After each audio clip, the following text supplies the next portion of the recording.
नमस्कार, आप देख रहे हैं साधना प्लस और मैं हूं आपके साथ पूजा अग्रवाल। बुलेटिन की शुरुआत करेंगे, लेकिन उससे पहले नजर इस वक्त की हेडलाइंस पर। पटना के राबड़ी आवास में आरजेडी की बैठक, विधायक, प्रत्याशी और पार्टी पदाधिकारी हुए शामिल। बैठक में मानव श्रृंखला और धन्यवाद यात्रा को लेकर हुई चर्चा। पटना में आरजेडी की बैठक से पहले हाउस गार्ड और थाने की पुलिस के बीच झड़प, नेताओं और कार्यकर्ताओं को पुलिस ने हटाया। हाउस गार्ड के विरोध करने पर हुई नोकझोंक। बिहार के मखाना की ब्रांडिंग, तैयार प्रोडक्ट क्वालिटी को लेकर एक्शन में कृषि विश्वविद्यालय के कुलपति। पीएम मोदी ने कही थी बिहार के मखाने की ब्रांडिंग की बात।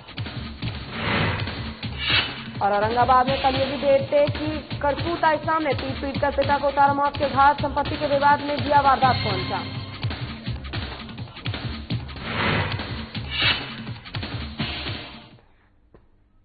चलिए शुरुआत करेंगे खबरों से। पटना 10 सर्कुलर स्थित राबड़ी आवास में तेजस्वी की अध्यक्षता में आरजेडी की बैठक हो रही है, जिसमें विधायक, प्रत्याशी और पार्टी पदाधिकारी शामिल हुए हैं।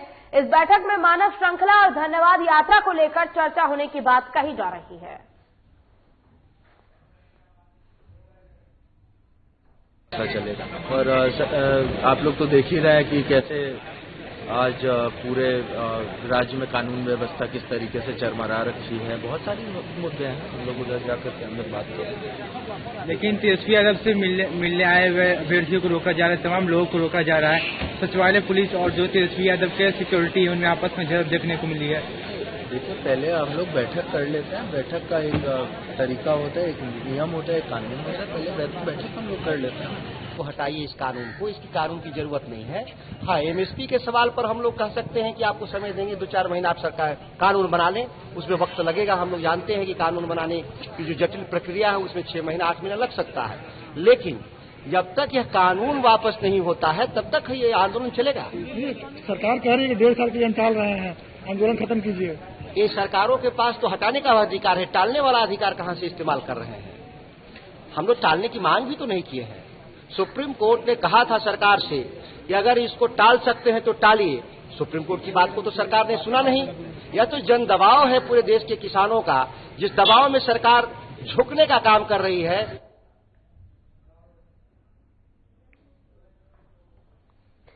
पटना 10 सर्कुलर स्थित राबड़ी आवास में तेजस्वी की अध्यक्षता में आरजेडी की बैठक हो रही है, जिसमें विधायक, प्रत्याशी और पार्टी पदाधिकारी शामिल हुए हैं।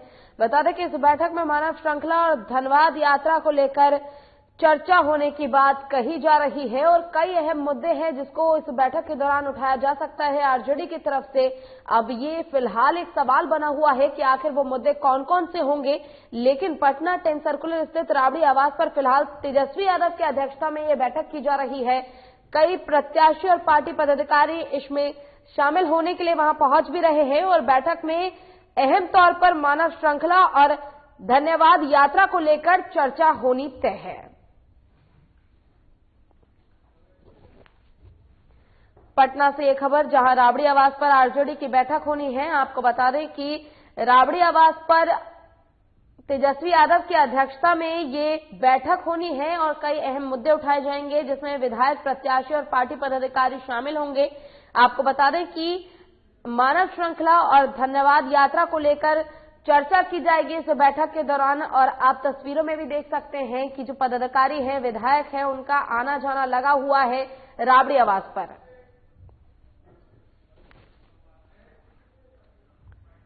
और इसी पर अधिक जानकारी के साथ पटना से हमारे वरिष्ठ संवाददाता अभिषेक हमारे साथ फोन लाइन पर जुड़ गए हैं। अभिषेक, तेजस्वी यादव की अध्यक्षता में ये एक बैठक की जा रही है राबड़ी आवास पर, इसको लेकर पूरी जानकारी क्या है? आखिर कौन कौन से वो अहम मुद्दे हैं जो इस दौरान बैठक में उठाए जा सकते हैं? जी बिल्कुल, आज राबड़ी आवास में तेजस्वी यादव के अध्यक्षता में बैठक हो रही है, जिसमें राजद विधायक दल के जितने भी तमाम नेता हैं, कार्यकर्ता हैं, सभी मौजूद हैं। बैठक चल रही है। बैठक के बाद 3:30 बजे प्रेस कॉन्फ्रेंस होगी। उसके बाद मीडिया को संबोधित करेंगे जो नेता प्रतिपक्ष तेजस्वी यादव हैं। ऐसा कयास लगाया जा रहा है कि इस बैठक में मुख्य रूप से किसान आंदोलन से जुड़ी हुई बातों पर चर्चा होगी। साथ ही आने वाले बजट सत्र को लेकर जो पार्टी की रणनीति है उस पर चर्चा होगी कि पार्टी जो है बजट सत्र में राजद की ओर से किन किन बिंदुओं पे सवाल उठाया जा सकता है। बस कुछ ही देर में प्रेस कॉन्फ्रेंस होने वाली है, उसके बाद बैठक में क्या हुआ, किन किन बिंदुओं पर चर्चा हुई, इस बात की जानकारी दी जाएगी। जी अभिषेक, जिस प्रकार आपने बताया कि कुछ ही देर में प्रेस कॉन्फ्रेंस किया जाएगा और इस चीज का चर्चा जिस मुद्दे को लेकर होगी उसका खुलासा किया जाएगा, लेकिन ऐसे में क्या आपने वहां आसपास जानने की कोशिश की है किसी से कि कृषि कानून के अलावा और कौन से वो अहम मुद्दे हो सकते हैं जिन्हें गहनता से उठाया जाएगा? क्योंकि जैसा आपने जिक्र किया, बजट सत्र को लेकर भी अभी हाल ही में आरजेडी यानी कि तेजस्वी की तरफ से बयान आया था, सरकार को लेकर उन्होंने निशाना साधा था, तो ऐसे में क्या इसको लेकर कोई कयास लगाए जा रहे हैं? जी बिल्कुल, इस तरह की बातें सामने आ रही हैं कि बजट सत्र में सरकार को घेरने की रणनीति बना रही है राजद। इस बैठक के तहत जो तमाम मुद्दे हैं जो बिहार में अभी चरम पे हैं, उन मुद्दों को जो है राजद के द्वारा उठाया जाएगा। खासकर जो नियोजित शिक्षकों का मामला है, इस मामले को सदन में उठाया जाएगा। साथ ही जो कृषि बिल को लेकर किसानों के साथ जो टैक्स के माध्यम से जो धान बेचे जाते हैं, उनका सही बिक्री नहीं हो रहा है, सरकार नहीं खरीद रही है, इन सब मुद्दों को भी उठाया जाएगा। और साथ ही कई तरह के मामले हैं जो मौजूदा अभी सरकार गठन के बाद जो सामने आए हैं, जो आप लॉ एंड ऑर्डर से जुड़े हुए सवाल को भी राजद उठाएगी। खासकर कानून व्यवस्था जो बिल्कुल चरमरा गई है बिहार में, उसको लेकर भी राजद के नेता जो है मौजूदा सरकार को सदन में घेरने की का प्लानिंग बना रहे हैं। बस कुछ ही देर में प्रेस कॉन्फ्रेंस होने वाली है, इसके बाद यह स्पष्ट हो जाएगा कि आखिर किन किन बिंदुओं पर चर्चा हुई है। जी अभिषेक, जिस प्रकार आपने बताया कि बजट सत्र को लेकर, कृषि कानून को लेकर इस बैठक के दौरान चर्चा होनी है। अब 3 बजे का इंतजार है जब खुद तेजस्वी यादव प्रेस कॉन्फ्रेंस करेंगे। और आपका बहुत बहुत शुक्रिया तमाम जानकारी के लिए अभिषेक। चलिए रुक करेंगे अगली खबर की ओर। पूर्व मुख्यमंत्री राबड़ी देवी के 10 सर्कुलर स्थित आवास के बाहर हाउस गार्ड और सचिवालय थाने की पुलिस के बीच झड़प हो गई। ये झड़प राबड़ी आवास पर तैनात हाउस गार्ड और सचिवालय थाने की पुलिस के बीच हुई है। आपको बता दें कि तब हुई जब राबड़ी देवी और नेता प्रतिपक्ष तेजस्वी यादव से मिलने वाले लोग सचिवालय पहुंचे और पुलिस ने सर्कुलर रोड से हटाना शुरू किया। दरअसल आज आरजेडी के नेताओं की महत्वपूर्ण बैठक राबड़ी देवी के सरकारी आवास पर बुलाई गई है। बैठक में शामिल होने के लिए बड़ी तादाद में आरजेडी के नेता और कार्यकर्ता 10 सर्कुलर पहुंचे हैं, लेकिन सर्कुलर रोड पर गश्ती कर रही सचिवालय थाने की पुलिस ने आरजेडी नेताओं और कार्यकर्ताओं को वहां से हटाना शुरू कर दिया, जिसके बाद पूर्व मुख्यमंत्री के हाउस गार्ड ने आपत्ति जताई है और यही से बात बिगड़ती चली गई और विवाद बढ़ गया। देखिए, कल का जो घटना है, जिस तरह से रोकने का कार्रवाई इन लोगों ने किया है, तो निश्चित रूप से गलत है। क्योंकि जब नेता प्रतिपक्ष हैं तो इनके बाद इनसे मिलने के लिए बिहार के जितने भी पीड़ित लोग हैं, फरियादी हैं, वो आएंगे और सरकार के जो गलत नीति है, गलत कार्यक्रम है, गलत काम है, उसके बारे में इनको बताने के लिए आएंगे। इसके लिए यदि कोई पुलिसकर्मी इनसे मिलने के लिए रोकता है तो दैट इज वेरी रॉन्ग। इसकी जितनी भी निंदा की जाए कम है। और हम समझते हैं यहाँ के पुलिस महानिदेशक को अविलंब संज्ञान लेना चाहिए, ऐसे पुलिसकर्मी पर अविलंब कार्रवाई करनी। और प्रधानमंत्री नरेंद्र मोदी ने बिहार के मखाने की ब्रांडिंग की बात कही थी। जल्द ही बिहार के मखाना उत्पादकों का ये सपना पूरा होने वाला है। पुणे पहुंचे बिहार कृषि विश्वविद्यालय सबौर के कुलपति राजेंद्र सहाने ने कहा है कि उन लोगों ने मखाने के जीआई के लिए अप्लाई किया है। जल्द ही सभी प्रक्रिया पूरी कर जर्नल में ये प्रकाशित किया जाएगा। इसके अलावा वे पटना में मखाना पर इंटरनेशनल कॉन्फ्रेंस की कराना चाहते हैं और उन्होंने कहा है कि अभी बिहार के मखाना का पूना में प्रोसेसिंग हो रही है और उम्मीद है कि कुछ दिनों बाद बिहार में ही मखाना प्रोसेसिंग का काम शुरू हो जाएगा। इससे मिथिलांचल, कोसी और सीमांचल के मखाना उत्पादक 8 जिले के किसानों का काफी फायदा होगा। कुलपति आर.के. सोहाने ने पूर्णिया के भोला पासवान शास्त्री कृषि कॉलेज में आयोजित 5 दिवसीय मखाना प्रशिक्षण कार्यक्रम में मखाना उत्पाद किसानों को प्रमाण पत्र दिया। लोकल फॉर वोकल, उन्होंने उसमें भी नाम लिया कि मखाना बिहार की पहचान है और विशेषकर हमारा पूर्णिया कमिश्नरी है और दरभंगा कमिश्नरी है, ये अपनी एक अलग महत्व रखता है और इसीलिए हम लोगों ने एक बहुत ही महती योजना शुरू की है। एक हमारे जो आकांक्षी डिस्ट्रिक्ट हैं उनमें हम लोग पहले से बायोटेक किसान हब योजना के अंतर्गत मखाना को बढ़ावा दे रहे थे और हम लोगों ने उसमें ये भी प्रयास किया था कि हम हमारे जो ग्रोवर्स हैं उनको क्या क्या प्रॉब्लम्स आ रही हैं, उनके लिए रिसर्च एंड डेवलपमेंट भी हो। और दूसरा फिर हम लोगों ने उसके उसमें हमारे लिमिटेड डिस्ट्रिक्ट थे 3, तो फिर हम लोगों ने बिहार सरकार को राष्ट्रीय बागवानी मिशन के तहत मखाना विकास योजना के तहत और गुमला के जारी थाना क्षेत्र में पुलिस ने एक 50 साल के व्यक्ति का शव बरामद किया है। शव की पहचान गुर्दा कोना निवासी नेहरू कोरबा के रूप में की गई है। जांच के बाद पुलिस ने हत्यारोपी को गिरफ्तार कर लिया है। हत्या आरोपी रमेश कोरबा और जगदीश कोरबा ने अपना गुनाह कबूल कर लिया है। पुलिस दोनों आरोपियों से पूछताछ कर रही है।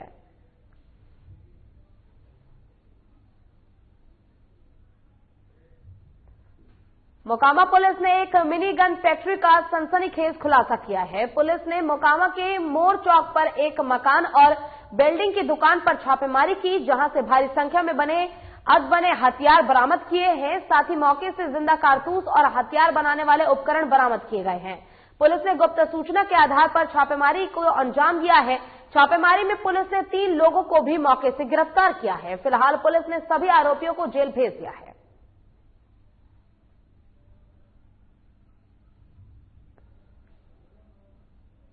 और आपको बता दें कि मोकामा की एक खबर जहां भारी मात्रा में अवैध हथियार बरामद किए गए हैं। आपको बता दें कि मिनी फैक्ट्री का खुलासा पुलिस ने किया है। गुप्त सूचना के आधार पर यह छापेमारी की गई, जिसमें बने और अधबने हथियारों को पुलिस ने बरामद किया है। जिंदा कारतूस भी भारी मात्रा में वहां से बरामद किया गया है और कुछ लोगों को भी इस दौरान पुलिस ने वहां से गिरफ्तार किया है।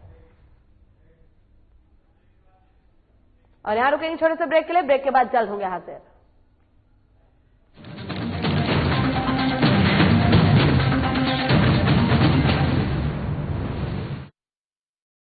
मैं हेमंत सोरेन सत्यनिष्ठा से प्रतिज्ञान करता हूं कि मैं विधि द्वारा स्थापित भारत के संविधान के प्रति सच्ची श्रद्धा और निष्ठा रखूंगा।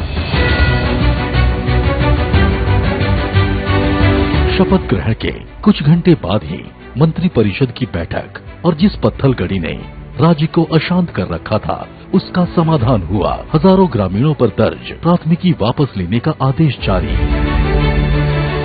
महिलाओं के खिलाफ हुए अपराध की त्वरित सुनवाई के लिए 22 फास्ट ट्रैक कोर्ट के गठन को मंजूरी। गरीबों के असाध्य रोगों के बेहतर इलाज हेतु 5 लाख तक की सरकारी मदद को अमली जामा पहनाया गया।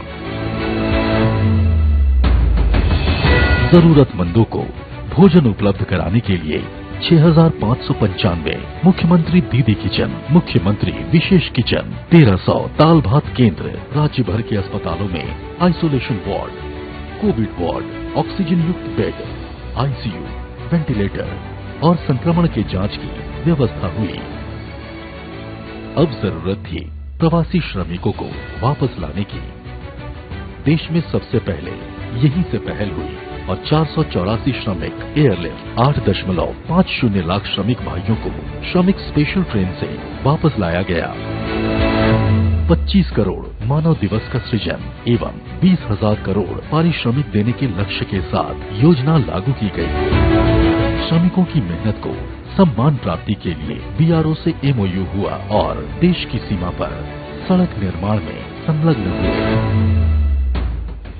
झारखंड की भावना को प्रतिबिंबित करने वाले राज्य के नए प्रतीक चिन्ह का अनावरण हुआ। महिला सशक्तिकरण की दिशा में फूलो झानो आशीर्वाद योजना के जरिए शराब हड़िया के निर्माण और बिक्री में शामिल महिलाएं अपने जीवन में बदलाव की प्रेरक कहानियां कर रही हैं। 26,000 सखी मंडल की बहनों को बैंक लिंकेज के माध्यम से 370 करोड़ एवं 111 कुशल नर्स को देश के बड़े अस्पतालों में नियुक्त किया गया। इस कड़ी को और सशक्त करते हुए 22 युवतियों को कपड़ा उद्योग में नौकरी दी गई। खेल के क्षेत्र में विश्व भर में परचम लहराने वाले झारखंड को 20 साल बाद 24 जिला खेल पदाधिकारी मिले, उनकी नियुक्ति सुनिश्चित हुई। इस तरह झारखंड अपने सीमित संसाधनों के साथ विकास के सभी सोपान तय कर रहा है, ताकि राज्य की समृद्धि एवं समावेशी विकास की परिकल्पना को साकार किया जा सके।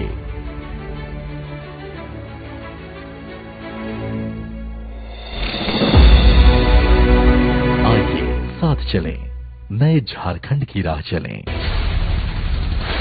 बिहार झारखंड के साथ देश दुनिया की हर बड़ी खबर देखिए फटाफट अंदाज में शाम 7:30 बजे खबरें सुपरफास्ट सिर्फ साधना प्लस पर।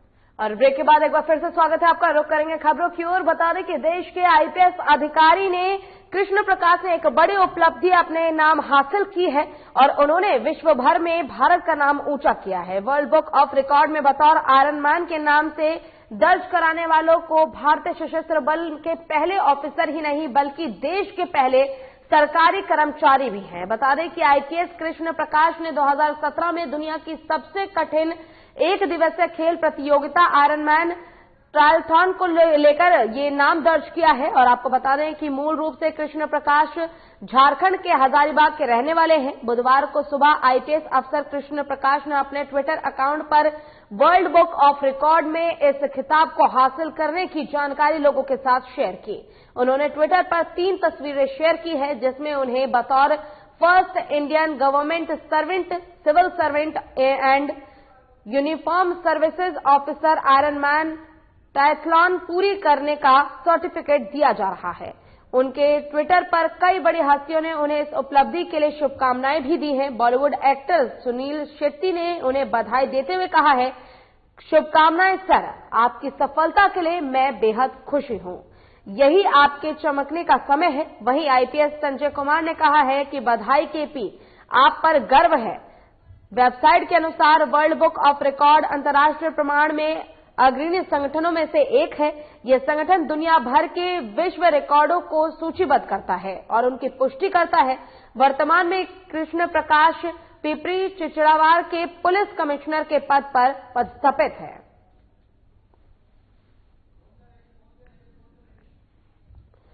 और देश के पहले आईपीएस अधिकारी कृष्ण प्रकाश ने ये बड़ी उपलब्धि अपने नाम की है। आपको बता दें कि उन्होंने वर्ल्ड बुक ऑफ रिकॉर्ड में बतौर आयरन मैन के नाम से अपना नाम दर्ज कराया है। भारतीय सशस्त्र बल के पहले ऑफिसर ही नहीं बल्कि देश के पहले सरकारी कर्मचारी भी हैं।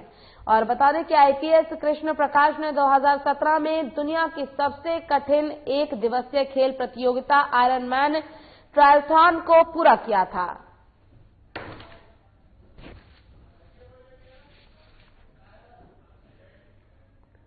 अगली खबर शेखपुरा से है, जहां साइबर ठगी, हत्या, लूट जैसी संगीन मामलों में पुलिस ने बड़ी सफलता हासिल की है। पुलिस ने छापेमारी के दौरान 5 शातिर बदमाशों को गिरफ्तार किया है। मामले की जानकारी एसपी कार्तिकेय शर्मा ने प्रेस वार्ता कर दी है। और बता दें कि गिरफ्तार आरोपियों के पास से 1 देसी कट्टा, 2 जिंदा कारतूस और 4 मोबाइल बरामद किए गए हैं। पुलिस ने आरोपियों को जेल भी भेज दिया है।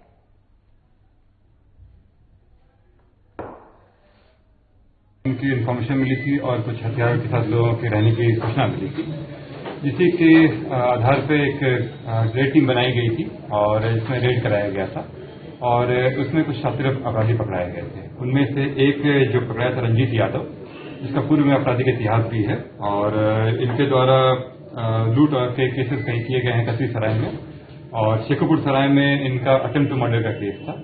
इनके पास से 1 देसी पिस्टल और 2 गोली मिले हैं और साथ में 4 मोबाइल मिले हैं। 2 गोली मिली है और साथ में कुछ एटीएम कार्ड, मोबाइल फोन बहुत सारे और साथ ही में जो इनका डॉक्यूमेंट नहीं है उसमें एक स्कॉर्पियो पकड़ाया है और एक मोटरसाइकिल है। और नालंदा में बालू माफियाओं पर कहर बरपाने के लिए नालंदा पुलिस अब पूरी तरह से तैयार है। बता दें कि डीएम योगेंद्र सिंह और एसपी हरिप्रसाद एस के निर्देश पर पुलिस ने छापेमारी अभियान चलाया। अभियान का नेतृत्व डीएसपी सदर डॉक्टर सिबली नोमानी ने किया। पुलिस की टीम ने पेट्रोल पंप के पास संघन छापेमारी और जांच की, जहां पेट्रोल पंप पर बालू से लदे 11 ट्रकों को जब्त कर जेल भेज दिया गया है।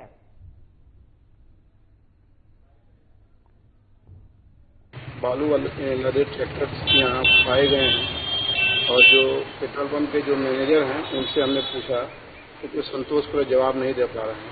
तत्काल उनको हम लोग हिरासत में लेकर पूछताछ कर रहे हैं कि ये कहाँ से लोग ला रहे हैं और जो भी ट्रैक्टर के जो ऑनर्स हैं सभी यहाँ से फरार हैं और इन प्रेमिसेस को जो अवैध कार्य है इलीगल माइनिंग की जो लोग हैं उनको ये लोग सपोर्ट कर रहे हैं और इसमें हम लोग जो मैनेजिंग पदाधिकारी हैं उनको बुला के जो भी विधि सम्मत कार्रवाई है उसमें हम लोग कार्रवाई कर रहे हैं। और लातेहार में सड़क सुरक्षा को लेकर परिवहन विभाग ने जागरूकता अभियान चलाया, तो वहीं बिना हेलमेट वाले लोगों को फूल देकर और माला पहनाकर सम्मानित किया गया। साथ ही उनसे आने वाले समय में सुरक्षा को लेकर यातायात नियमों का पालन करने की अपील की गई। तो वहीं अभियान में वाहन चालकों को helmet, seat belt, speed limit का पालन करने की सलाह दी गई है।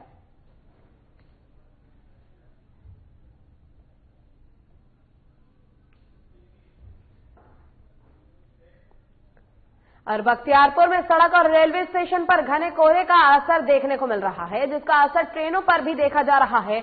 घने कोहरे के कारण ट्रेन फॉग लाइट के सहारे धीरे धीरे अपने ट्रैक पर चलता रहा। हालांकि जैसे जैसे दिन ढलता गया, कोहरे की चादर हटती गई और ट्रेन अपनी रफ्तार पकड़ती गई।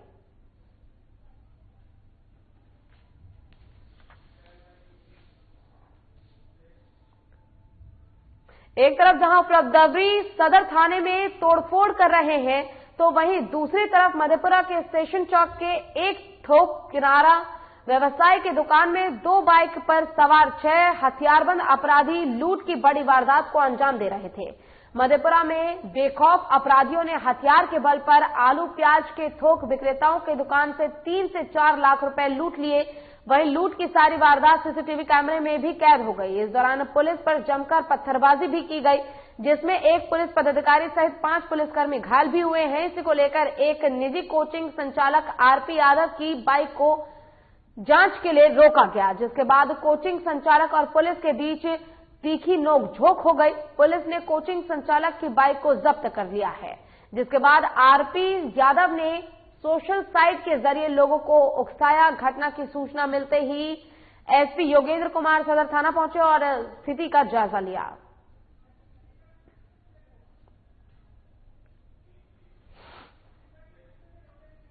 और बोकारो के बेरमो में एक अज्ञात शव मिलने का मामला सामने आया है। बता दें कि घटना के सूचना के बाद इलाके में हड़कंप मच गया। मौके पर पहुंची पुलिस ने बोरे में लिपटा हुआ शव को कब्जे में लेकर पोस्टमार्टम के लिए भेज दिया है। फिलहाल पुलिस शव की पहचान में जुट गई है।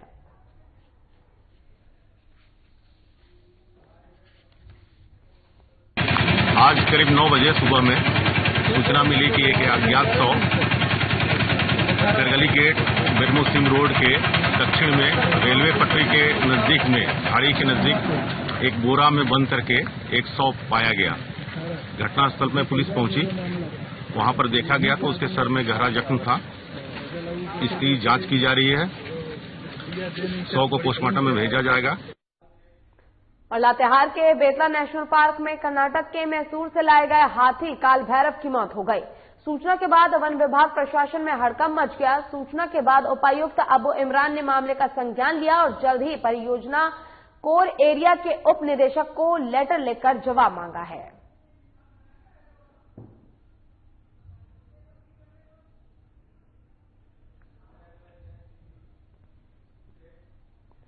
सड़क सुरक्षा को लेकर जिला परिवहन पदाधिकारी फिलिब्यू वायरल वाहन शोरूम पहुंचे, जहां जिला परिवहन पदाधिकारी ने सड़क सुरक्षा को लेकर सभी नियमों को वाहन शोरूम मालिक को बताया।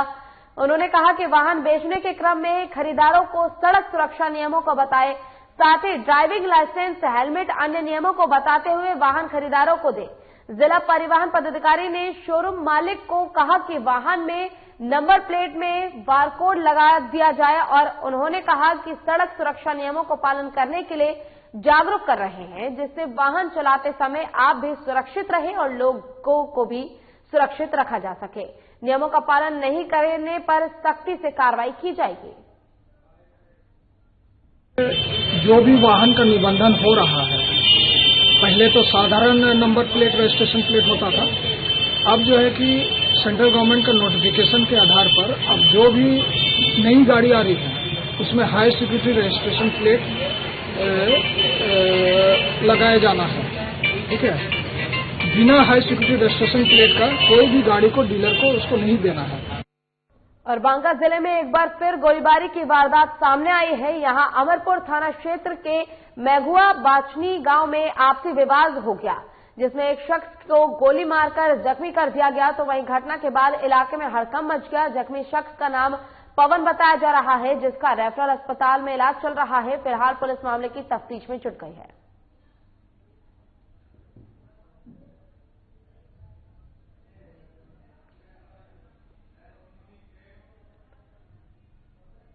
और समस्तीपुर में बेखौफ अपराधियों का तांडव जारी है। यहां मालपुर पुरवारी पट्टी पंचायत के वार्ड सदस्य कैलाश शाह को अपराधियों ने गोली मार दी। घटना के बाद इलाके में हड़कंप मच गया। तो वहीं गोली लगने से वार्ड सदस्य की मौके पर ही मौत हो गई। मौके पर पहुंची पुलिस ने शव को पोस्टमार्टम के लिए भेज दिया है। बता दें कि इससे पहले उजियारपुर दवा व्यवसायी गोली मारकर हत्या की गई थी और गोलीकांड को अभी 24 घंटे पूरे भी नहीं हुए हैं, जिसके बाद एक बार फिर अपराधियों ने दूसरी वारदात को अंजाम दिया है।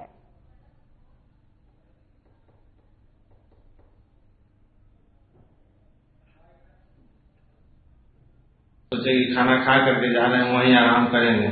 यही क्रम में जो है सो वहाँ पर के आस पड़ोस के लोग जो है आवाज सुनाई दिया गोली का, तो वहाँ से दौड़ करके आए, देखे यहाँ की जो ये अवस्था में पड़े हुए हैं, आवाज सुनाई दिया गोली का, तो वहाँ से देखे, फिर वहाँ से भागते हुए घर मैसेज दिए, तो हम लोग दौड़ करके जा करके देख रहे हैं। तो कौन थे? आतंकवादी चलाते थे? हाँ। कहाँ घटना है? मालपुर हुआ, दर्शन साहब मालपुर। और बिहार के कटिहार के सदर अस्पताल में लचर व्यवस्था पर अब कटिहार पुलिस भी बेबस नजर आ रही है। मामला कटिहार में दुष्कर्म के बाद जांच करवाने पहुंची पीड़िता के साथ साथ पुलिस भी 48 घंटे से अस्पताल का चक्कर काट रही है। सदर अस्पताल पीड़िता के साथ आए पुलिस पदाधिकारी अनिल पासवान ने बताया कि शिकायत 14 जनवरी को दर्ज हुई थी, जिसमें पुलिस ने एक आरोपी को गिरफ्तार कर जेल भी भेज दिया है। उसके बाद पीड़िता का मेडिकल कराने के लिए पुलिस सदर अस्पताल के चक्कर काट रही है। फिलहाल मामले में अस्पताल प्रबंधक कुछ भी कहने से बचते दिखाई दे रहे हैं।